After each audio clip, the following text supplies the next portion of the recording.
ఇక్కడ నుంచి చూస్తే కనుక తర్వాత కోవిడ్ వచ్చింది. కోవిడ్లో ఎవరు బయటకు వెళ్ళే పరిస్థితి లేదు. అండ్ బయటి హోటల్స్లో రెస్టారెంట్స్లో ఉన్నా సరే అక్కడ ఏ రోగం వస్తూనే భయం. అండ్ చాలా రెస్టారెంట్స్లో పెద్ద పెద్ద స్పేసెస్ పెట్టుకోవాల్సిన అవసరం లేదు. క్లౌడ్ కిచెన్ అనే కాన్సెప్ట్ అనమాట. అంటే అక్కడ వండేసి ఎక్కడికైనా పంపించేయచ్చు. అంటే అక్కడ కూర్చుని అంత మేనేజ్మెంట్ కానీ మెయింటెనెన్స్ కానీ సర్వర్స్ కానీ ఏమీ అవసరం లేదనమాట. ఏమీ లేకుండానే వాళ్ళ బిజినెస్ వాళ్ళు రన్ చేసుకోవచ్చు.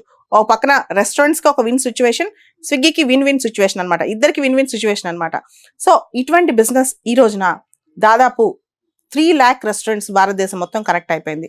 స్విగ్గీకి ఒక్కలే కాంపిటేటర్, అది జొమాటో. ఇద్దరి మధ్య ఫుడ్ బిజినెస్లో, ఈ ఫుడ్ డెలివరీ బిజినెస్లో వాళ్ళిద్దరి మధ్య టాప్ కాంపిటీషన్ నడుస్తుంది అనమాట.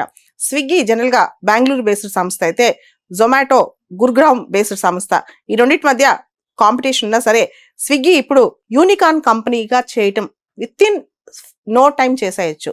ఒక 10 సంవత్సరాల్లో మన చరిత్రని మార్చుకోవచ్చు, మన భవిష్యత్తుని మార్చుకోవచ్చు. ఎంటర్ప్రినర్షిప్ అంతేకాదు, కస్టమర్కి మీరు చూడండి, భారతదేశంలో చాలా మందికి ఫుడ్ డెలివరీ అనేది చాలా ఇంటికే ఫుడ్ వచ్చేస్తుంది అనే కాన్సెప్ట్ అనమాట. ఓ పక్క కస్టమర్ ఎక్స్పీరియన్స్ బాగుంది, అంటే ఒక ఇన్ఫ్రాస్ట్రక్చర్ క్రియేట్ చేశారు వాళ్ళు. ఇంకో పక్క చాలా మందికి ఎంప్లాయ్మెంట్ క్రియేట్ చేశారు. ఇంకో పక్క వాళ్ళు బిజినెస్ చేశారు. ఇంకో పక్క దేశానికి ఒక అసెట్ క్రియేట్ చేశారు. ఇవన్నీ చూస్తే ఒక ఇద్దరు నిజంగా టాలెంటెడ్ యంగ్ పర్సన్స్ ఒక ఐడియా వేస్తే స్క్రాచ్ నుంచి ఒక ఎంపైర్ని ఎలా సృష్టించవచ్చో స్విగ్గీ మోడల్ మనకు అర్థమైపోయింది.